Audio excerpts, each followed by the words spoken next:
नमस्कार दोस्तों, आपका स्वागत है हमारे YouTube चैनल ग्लांस एकेडमी पर। आज की वीडियो में दोस्तों हम डिस्कशन करेंगे UP TET primary level exam 2013, जिसके अंतर्गत हम child development and teaching method अर्थात बाल विकास और शिक्षण विधि पर हम 30 क्वेश्चन का डिस्कशन करेंगे और इनसे संबंधित जो प्रमुख तथ्य हो सकते हैं, जो प्रमुख फैक्ट हो सकते हैं, जिससे आपके आने वाले यूपी टेट और सी टेट के एग्जाम्स में प्रश्न बन सकते हैं, उन पे भी हम विस्तार से चर्चा करेंगे। और अगर आप इसी तरीके के हमारे साथ पेपर सॉल्व करना चाहते हैं और यूपी जीआईसी लेक्चरार या UP PSC pre, MP PSC pre और आईबी की भी अगर आप तैयारी कर रहे हैं तो उससे रिलेटेड भी हमारी प्लेलिस्ट तैयार है। वहाँ पे बहुत सारी वीडियोस आ चुकी हैं और आप जाके वहाँ पे देख सकते हैं। चलिए हम पहले क्वेश्चन से इसकी शुरुआत करते हैं। पहला क्वेश्चन आपके सामने स्क्रीन पर है। कक्षा में अनुशासन बनाए रखने के लिए सर्वाधिक प्रभावशाली उपाय क्या हो सकता है? अनुशासनहीन छात्रों को कक्षा से बाहर निकाल देना, शिक्षण को रोचक और व्यवहारिक बनाना, छात्रों के अभिभावकों को सूचित करना, अनुशासनहीन छात्रों को विशिष्ट सुविधाएं प्रदान करना। तो देखिए, जो अगर अनुशासनहीन बच्चा है उसको अगर आप बाहर निकाल देंगे तो ये कोई समाधान नहीं हुआ, क्योंकि अगले दिन फिर स्कूल में आएगा और फिर अनुशासनहीनता दिखाएगा। और बच्चे अनुशासनहीन तब हो जाते हैं जब उनको पढ़ाई में इंटरेस्ट सामान्यतः कम आने लगता है। तो अगर आप पढ़ाई को रोचक बना देंगे, व्यवहारिक बना देंगे, उनके दैनिक जीवन से जोड़ देंगे तो उनको उसमें पढ़ने में इंटरेस्ट आएगा और जिससे वो अनुशासनहीन की जगह अनुशासन बनने लगेंगे, अनुशासित होने लगेंगे। तो इसका आंसर क्या हो जाएगा? बी ऑप्शन हो जाएगा। चलिए क्वेश्चन नंबर सेकंड को अगर हम देखते हैं और देखिए, स्किनर साहब की एक महत्वपूर्ण डेफिनेशन, अनुशासन का अभाव ही अनुशासनहीनता, यही स्किनर साहब ने कहा है। शैशवावस्था में बच्चों के क्रियाकलाप किस तरीके के होते हैं? मूल्य प्रवृत्तात्मक, संरक्षित, संज्ञानात्मक या संवेगात्मक? तो सही ऑप्शन हो जाएगा मूल्य प्रवृत्त्यात्मक। चलिए क्वेश्चन नंबर थर्ड की अगर हम बात करते हैं। जिन विद्यालयों में समेकित शिक्षा दी जाती है उसके शिक्षकों को किस क्षेत्र विशेष में प्रशिक्षित करना चाहिए? विशेष आवश्यकता वाले बच्चों की पहचान और शिक्षण करना, व्याख्यान विधि द्वारा शिक्षण, क्रियात्मकता के साथ शिक्षण, उपयुक्त में से कोई नहीं। तो ऑप्शन हो जाएगा आपका ए सही कि विशेष आवश्यकता वाले बच्चों की पहचान करना। समेकित शिक्षा का मतलब होता है इंक्लूसिव एजुकेशन, जिसमें आपके लड़के लड़कियां, सामान्य बालक के साथ विशेष बालक भी बैठते हैं, जो डिफरेंशियली एबल्ड होते हैं, जैसे फिजिकली चैलेंज्ड होते हैं, मूक बधिर भी होते हैं। तो इन सारे बच्चों को जो है कि हमें एक साथ बैठा के और टीचर को इतना एक्सपर्ट और ट्रेनिंग देनी चाहिए कि वो हर तरीके के बच्चों को टैकल कर सके। तो ऑप्शन ए हो जाएगा। चलिए नेक्स्ट क्वेश्चन पर हम चलते हैं। क्वेश्चन नंबर आपका फोर्थ आएगा। क्वेश्चन नंबर फोर्थ है आपका, कक्षा में विद्यार्थियों को अधिगम के लिए प्रेरित करने हेतु किस युक्ति का अनुप्रयोग आप नहीं करते हैं? छात्रों में स्वस्थ प्रतिस्पर्धा स्थापित करना, उन्हें आत्मगौरव की अनुभूति कराना, उनकी अत्यधिक प्रशंसा करना और गतिविधि आधारित शिक्षण अधिगम विधियों का अनुप्रयोग करना। और कह रहा है कि अधिगम के लिए प्रेरित करने के लिए किस युक्ति का आप अनुप्रयोग आप नहीं करते हैं। अगर हम उनकी ज़्यादा प्रशंसा करेंगे ना तो वो हवा में उड़ने लगेंगे और फिर वो किसी भी काम में इंटरेस्ट नहीं लेंगे। इसलिए आप प्रतिस्पर्धा कराइए, उनको आत्मगौरव की अनुभूति कराइए और उनको जो है कि गतिविधि के आधार पर दीजिए काम, लेकिन उनकी प्रशंसा ज़्यादा मत कीजिएगा। चलिए क्वेश्चन नंबर अगर हम नेक्स्ट करते हैं 5 क्वेश्चन, बुद्धि एवं सृजनात्मकता में किस प्रकार का सहसंबंध पाया जाता है? धनात्मक, ऋणात्मक, शून्य, उपयुक्त सभी? तो यहाँ पे हो जाएगा आपका ए ऑप्शन धनात्मक, क्योंकि जितनी आपकी इंटेलिजेंस है और अगर क्रिएटिविटी भी अच्छी है तो आप कहीं ना कहीं सकारात्मक दिशा में ही कुछ काम कर पाएंगे। क्वेश्चन नंबर 6 आपका क्या कह रहा है? अपनी कक्षा के एक विद्यार्थी की प्रवृत्ति को यदि शिक्षक बदलना चाहे तो उसे क्या करना चाहिए?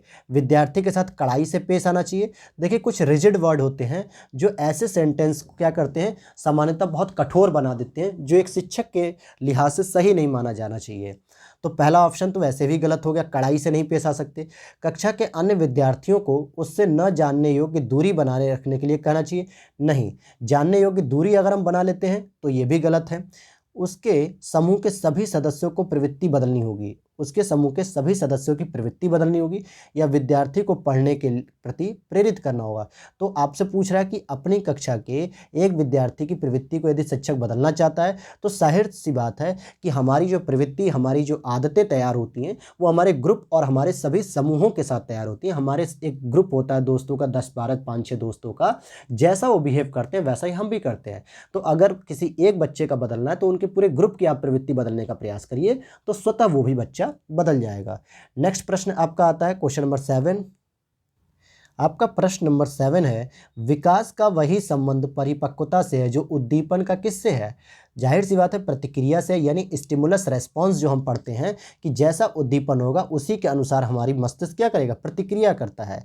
जैसे विकास लंबवत सीधा न होकर वर्तुलाकार होता है, और विकास परिवर्तन श्रृंखला की वह अवस्था है जिसमें बालक भ्रूणावस्था से प्रौढ़ावस्था तक गुजरता है, ऐसा मुनरो साहब ने कहा है। नेक्स्ट प्रश्न है आपका पियाजे, जो कि हर प्रश्न में इंपॉर्टेंट, लगभग हर एक एग्जाम में पियाजे से 2 से 3 क्वेश्चन पूछे जा रहे हैं।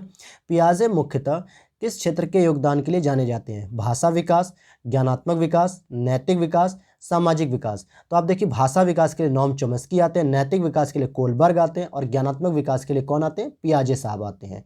तो इसका ऑप्शन क्या हो जाएगा, सही आंसर बी ऑप्शन हो जाएगा ज्ञानात्मक विकास के लिए। चलिए नेक्स्ट क्वेश्चन पे अगर हम चलते हैं, देखिए यहाँ पे कुछ स्टेटमेंट है बुद्धि से रिलेटेड। बुद्धिमत्ता का जनक मनोवैज्ञानिक गाल्टन को माना जाता है। बुद्धिमत्ता जन्मजात होती, ये स्टेटमेंट भी गाल्टन का है। और मानसिक आयु की अवधारणा का सिद्धांत बीने साइमन साहब ने दिया था। नेक्स्ट प्रश्न है, जब कभी 2 या अधिक व्यक्ति एक साथ मिलते हैं और एक दूसरे को प्रभावित करते हैं तो वे एक सामाजिक समूह का निर्माण करते हैं। यह कथन क्या है, आंशिक रूप से सत्य है, या सत्य है, कदाचित सत्य है, या असत्य है। तो देखिए जब भी 2 या 2 से अधिक लोग जब मिलते हैं तो एक समूह का निर्माण करते हैं, और वो जाहिर सी बात है सकारात्मक होगा या नकारात्मक, ये परिस्थिति और काल पर निर्भर करता है, लेकिन एक समूह जरूर बनता है, ये बात सत्य है। तो इसलिए यहाँ पे सत्य माना जाएगा पूरी तरीके से, आंसर नंबर बी हो जाएगा। क्वेश्चन नंबर अगर हम 10 पर चलते हैं तो क्वेश्चन नंबर 10 क्या कह रहा है, निम्नलिखित में से किस समूह के बच्चों को समायोजन की समस्या होती है। औसत बुद्धि के बच्चे, ग्रामीण बच्चे, अध्ययनशील बच्चे, कुशाग्र बुद्धि के बच्चे। तो देखिए पूछ रहा है कि किस समूह के बच्चों को समायोजन की समस्या होती है। तो कुशाग्र बुद्धि के जो बच्चे होते हैं उनको समायोजन में थोड़ी सी दिक्कत आती है। आइए समझते हैं हम कैसे कहा जा रहा है इस चीज़ को। देखिए जिस प्रकार संसार की विभिन्न वस्तुओं में परिवर्तन होते रहते हैं, उसी प्रकार बच्चों में भी शारीरिक, मानसिक, संवेगात्मक परिवर्तन होते रहते हैं। कुशाग्र बुद्धि के बच्चों को समायोजन की समस्या होती है क्योंकि कुशाग्र बुद्धि के वाले बच्चों का शिक्षा का वही कार्यक्रम सफल और सार्थक हो सकता है जिसका उद्देश्य उनकी विभिन्न योग्यताओं का अधिकतम विकास करना हो। ठीक है, तो इसलिए ये कहा जा रहा है कि यही कुशाग्र बुद्धि वाले बच्चों का ऑप्शन सही हो जाएगा। आपका नेक्स्ट प्रश्न है 11 क्वेश्चन, किसी शिक्षक को यदि यह लगता है कि उसका एक विद्यार्थी जो पहले विषय वस्तु को भली प्रकार सीख रहा था उसमें स्थिरता आ गई है तो शिक्षक को क्या करना चाहिए। सीखने की प्रक्रिया की स्वाभाविक स्थिति मानना चाहिए और विषय को स्पष्टता से पढ़ाना चाहिए, विद्यार्थी को प्रेरित करना चाहिए, उपचारात्मक शिक्षण करना चाहिए। तो जाहिर सी बात है सीखने की जो प्रक्रिया होती है ये स्वाभाविक स्थिति मानना चाहिए कि एक समय के बाद धीरे धीरे आदमी सीखता है और एक समय के बाद स्थिरता आने लगती है। तो ऑप्शन हो जाएगा आपका ए ऑप्शन सही हो जाएगा। चलिए नेक्स्ट प्रश्न पर चलते हैं हम। 12 क्वेश्चन है, बच्चों के सामाजिक विकास में किसका महत्व होता है, विशेष रूप से खेल का, बाल विकास या बाल साहित्य, दिनचर्या या संचार माध्यम। तो देखिए बच्चों की अगर हम बात करें तो बच्चों के सामाजिक विकास में खेल का एक महत्वपूर्ण योगदान होता है। इसीलिए आप छोटे बच्चों को देखेंगे उनका मन खेल में ज़्यादा लगा रहता है बाकायदा चीज़ों को छोड़ के। नेक्स्ट प्रश्न है, ये रिपीटेड क्वेश्चन है, भाटिया बैटरी का प्रयोग निम्न में से किसके परीक्षण हेतु किया जाता है। ये 2018 या 2019 के पेपर में रिपीट किया गया क्वेश्चन है। तो ये व्यक्तित्व, बुद्धि, सृजनात्मकता या अभिवृत्ति। तो इसका सही जवाब हो जाएगा बुद्धि। ये जो है कि बुद्धि के परीक्षण के लिए इनका प्रयोग किया जाता है। समझ लेते हैं इसको भी। भाटिया बैटरी का प्रयोग बुद्धि परीक्षण हेतु किया जाता है जिसका निर्माण 1953 में जो है कि सीएम भाटिया साहब ने किया था। भाटिया बैटरी को बुद्धि परीक्षण या क्रिया परीक्षण समूह कहा जाता है और भारत में बुद्धि परीक्षणों के निर्माण का कार्य 1922 में CH राइस के द्वारा बीने परीक्षण 1905 जो हुआ था उसका भारतीय अनुकूलन करने से प्रारंभ हो गया था। तो भाटिया साहब भी भारत के थे, उन्होंने 1953 में इसका प्रयोग किया था। कोलबर्ग की बात करेंगे, कोलबर्ग का विकास सिद्धांत निम्न में से किससे संबंधित है, भाषा विकास, संज्ञानात्मक विकास, नैतिक विकास, सामाजिक विकास। तो देखिए ये प्रश्न फिर रिपीट कर दिया गया, ऑप्शन हो जाएगा सी। मैंने बताया भी था कि भाषा विकास नॉम चॉम्स्की का है और आपके प्रश्न में ऊपर प्रश्न में पूछा गया था संज्ञानात्मक विकास जो थॉर्नडाइक का है और नैतिक विकास आपका कोलबर्ग का है। चलिए नेक्स्ट प्रश्न पर चलते हैं। देखिए यहाँ पे मनोवैज्ञानिक जीन पियाजे के नैतिक विकास के सिद्धांत को विस्तारित, परिवर्तित और परिमार्जित करके लॉरेंस कोलबर्ग साहब ने 10 से 16 वर्ष के बच्चों की आयु के व्यवहार का मनोवैज्ञानिक विश्लेषण करके 3 स्तर बताए। कितने स्तर बताए हैं, 3 स्तर, पूर्व परंपरागत स्तर, परंपरागत स्तर, उत्तर परंपरागत स्तर। तो 3 यही स्तर हैं जो बहुत आसानी से आप याद कर लेंगे। नेक्स्ट प्रश्न है, शिक्षण प्रक्रिया में निम्नलिखित में किसका भली प्रकार ध्यान रखना चाहिए? विद्यार्थियों की सक्रिय सहभागिता का, अनुशासन और नियमित उपस्थिति का, गृह कार्य की जांच में लगन, विषय वस्तु की कठिनाई का स्तर पर। तो देखिए, जब पुस्तकें बनाई जाती हैं तो उस समय विषय वस्तु की कठिनाई का स्तर चेक कर लिया जाता है कि किस क्लास के बच्चे किस बुक को पढ़ पाएंगे, तो यहाँ पे इसकी आवश्यकता नहीं है। गृह कार्य पे ही अगर ज़्यादा फोकस करेंगे तो बच्चे कुछ नया नहीं सीख पाएंगे, इसलिए ये भी ऑप्शन गलत है और ये भी गलत है। और अगर हम बात करेंगे नियमित उपस्थिति पे फोकस करेंगे तो ये भी जो है कि इरिटेशन कराएगा बच्चों को, इसलिए सही होना चाहिए पहला ऑप्शन कि विद्यार्थियों की सक्रिय सहभागिता पर फोकस करना चाहिए एक टीचर को। नेक्स्ट प्रश्न है आपका 16 है, निम्नलिखित व्यक्तियों में से कौन अपने बच्चे या बच्चों को आंतरिक प्रेरणा दे रहा है? बताइए। फादर रॉबर्ट अपनी कक्षा के उन बच्चों को चॉकलेट देते हैं जो अच्छा व्यवहार करते हैं, और ध्यान दीजिएगा ये आंतरिक प्रेरणा की बात कर रहा है। अगली कक्षा में कक्षा उन्नति पाने पर नंद कुमार अपने पुत्र को कहानी की पुस्तकें देते हैं। अपने पुत्र के जन्मदिन पर गिरजेश कुमार दावत देते हैं। विज्ञान विषयों में सर्वोच्च अंक पाने पर राकेश कुमार अपने पुत्र की प्रशंसा करते हैं। तो इसका सही आंसर क्या हो जाएगा? डी ऑप्शन हो जाएगा। अभी किस आधार से इन्होंने डी किया है ये तो नहीं समझ पा रहे हैं हम। चलिए नेक्स्ट क्वेश्चन देखते हैं। पूर्वाग्रही किशोर या किशोरी अपनी किसके प्रति कठोर होंगे? मतलब समस्या के प्रति कठोर होंगे, जीवन शैली के प्रति, संप्रत्यय के प्रति, या वास्तविकता के प्रति? तो सही ऑप्शन हो जाएगा समस्या के प्रति कठोर होंगे। नेक्स्ट प्रश्न अगर हम आपके देखते हैं, क्वेश्चन नंबर 18 की बात करते हैं अगर हम, देखिए नेक्स्ट प्रश्न है आपका, संज्ञानात्मक विकास के 4 चरणों संवेदी पेशी, पूर्व संक्रियात्मक, स्थूल संक्रियात्मक और औपचारिक संक्रियात्मक की पहचान किसके द्वारा की गई थी? तो जिन प्याजे जी के द्वारा की गई थी। ये सिद्धांत बहुत ही इंपॉर्टेंट है, जिन प्याजे का सिद्धांत। आप लोगों को मैं बार बार कह रहा हूँ, इसको जरूर रट लीजिएगा, याद कर लीजिएगा, 1 क्वेश्चन 2 क्वेश्चन आपके एग्जाम में जरूर रहेगा इस बार। कौन से गुण अच्छे मानसिक स्वास्थ्य के नहीं हैं? अच्छे मानसिक स्वास्थ्य के कौन से गुण नहीं हैं? तो नियमित जीवन और संवेगात्मक परिपक्वता, ये तो अच्छा माना जाता है। आत्मविश्वास, सहनशीलता, ये भी अच्छा है। बहुत विनीत और स्वयं में सीमित, देखिए स्वयं में सीमित नहीं होना चाहिए, तो ये ऑप्शन आपका सी हो जाएगा, जो अच्छे स्वास्थ्य के गुण नहीं माने जाते हैं। चलिए क्वेश्चन नंबर 20 पर हम चलते हैं। अब प्रश्न संख्या 20 आपकी कहती है, अधिगम क्षमता निम्नलिखित में से किससे प्रभावित नहीं होती है? आनुवंशिकता, वातावरण, प्रशिक्षण या शिक्षण और राष्ट्रीयता। तो कह रहा है अधिगम क्षमता जो है कि किससे प्रभावित नहीं होती है? अगर उसकी आनुवंशिक तरीके से शिक्षण पद्धति हो, मतलब कि जैसा उसके माता पिता का दिमाग होगा वैसा कुछ मिलता जुलता, उसके आसपास का एनवायरनमेंट कैसा है, टीचिंग मेथड कैसा है, इन तीनों से सब प्रभावित होती है। लेकिन राष्ट्रीयता से प्रभावित नहीं होती कि वो किस राष्ट्र में पल या बढ़ रहा है। चलिए अगर हम आगे देखते हैं, और भी कुछ कारण हैं, जैसे पूर्व अधिगम, विषय वस्तु, शारीरिक स्वास्थ्य, परिपक्वता, मानसिक स्वास्थ्य, अधिगम की इच्छा, अभिप्रेरणा, थकान, वातावरण और सीखने की विधि। इन सभी से अधिगम की प्रक्रिया जो है कि प्रभावित होती है, लेकिन राष्ट्रीयता से इसका कोई सीधा संबंध नहीं है। नेक्स्ट प्रश्न पर चलते हैं। किस अधिगम मनोवैज्ञानिक ने बाल अधिगम विकास में पुरस्कार के महत्व नहीं दिया, मतलब पुरस्कार को महत्व नहीं दिया है? तो इसका सही ऑप्शन हो जाएगा, गुथरी साहब ने इसको पुरस्कार को महत्व नहीं दिया है। नेक्स्ट प्रश्न है आपका, संवेग व्यक्ति की उत्तेजित दशा है, यह कथन निम्नांकित में से किसका है?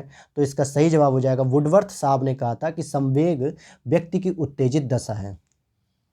क्वेश्चन नंबर 23 आपका है, शैक्षिक विकास में मूल्यांकन का अर्थ क्या होता है? छात्रों की प्रगति का आकलन करना, कक्षा अभिलेखों का मूल्यांकन, कक्षा निष्पादन का मूल्यांकन या ज्ञान क्षमता का मूल्यांकन? तो आपका ऑप्शन हो जाएगा डी सही, कि बच्चों की कितनी ज्ञान क्षमता बढ़ी, इस पे हम जो है कि मूल्यांकन करते हैं। चलिए क्वेश्चन नंबर 24 है आपका, कि माँ बाप के साये से बाहर निकल अपने साथी बालकों की संगत को पसंद करना संबंधित है किस अवस्था में?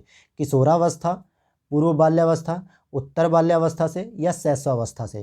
तो देखिए माँ बाप के साये से बाहर निकलकर, यहाँ पे साये कह रहा है, साये का मतलब बचपन में बच्चे जो है कि माँ बाप के गोद में रहते हैं, लेकिन जब वो थोड़े बड़े हो जाते हैं, 5-6 साल के हो जाते हैं लगभग, या 7-8 साल के, तो सामान्यतः क्या करते हैं, वो अपने आसपास के बच्चों के साथ खेलना कूदना ज़्यादा पसंद करते हैं। और यही अवस्था होती है जब माता पिता बहुत चिंतित होते हैं, बार बार उन्हें बुलाते हैं लेकिन वो आते ही नहीं है घर में जल्दी।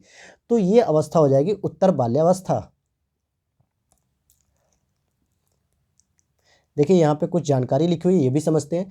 बाल मनोविज्ञान की विधा में 9 से 12 वर्ष की अवस्था को उत्तर बाल्यावस्था या पूर्व किशोरावस्था कहते हैं। और पूर्व बाल्यावस्था में बालक माँ बाप के साये से बाहर निकलकर अपनी उम्र के दोस्तों या साथियों की संगत में उनके साथ रहना अधिक पसंद करता है। 9 से 12 वर्ष की अवधि को इन्हीं कारणों से परिपाक काल यानी कंसोलिडेशन पीरियड कहते हैं। और मनोवैज्ञानिक विश्लेषण के विचार को मनोविज्ञान में प्रथम बल के नाम से जाना जाता है। चलिए क्वेश्चन नंबर 25 देखते हैं हम। सीखने का प्राथमिक मूलभूत नियम संबंधित है अभ्यास कार्य से, परिणाम की अपेक्षा से, प्रशंसा से, तत्परता से। तो इसका सही जवाब हो जाएगा तत्परता से, जो है कि ये माना जाता है कि आप किस तरीके से सीखते हैं। तत्परता का नियम हो गया, अभ्यास का नियम हो गया, ये सारे नियम हैं। तो देखिए तत्परता का नियम, प्रभाव का नियम, अभ्यास का नियम, और ये तीनों नियम किसने दिए? थॉर्नडाइक ने दिए। तो ये लगातार प्रश्न पूछे जा रहे हैं आपसे।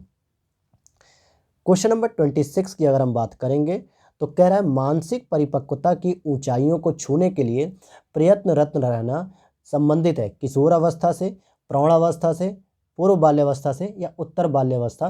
तो सही जवाब हो जाएगा किशोर अवस्था में, जो है कि बहुत सारी जो है कि दिमाग में कुछ ना कुछ चलते रहते हैं और मानसिक रूप से परिपक्व बच्चा जो है कि इसी अवस्था से होना शुरू कर देता है। नेक्स्ट प्रश्न है, सीखने की प्रक्रिया को प्रभावित करने वाले कारक हैं। कौन से कारक हैं? अनुकरण, प्रशंसा और निंदा, प्रतियोगिता।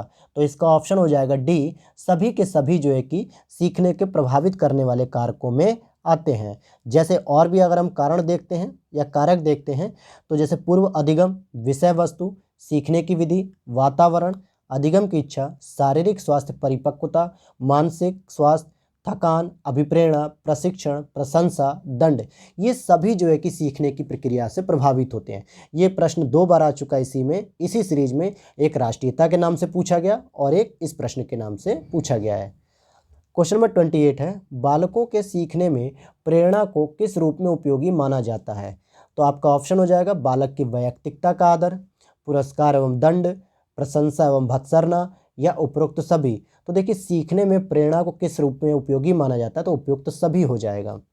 चलिए डी ऑप्शन हो गया इसका। क्वेश्चन नंबर 29 को अगर हम देखते हैं, निम्नलिखित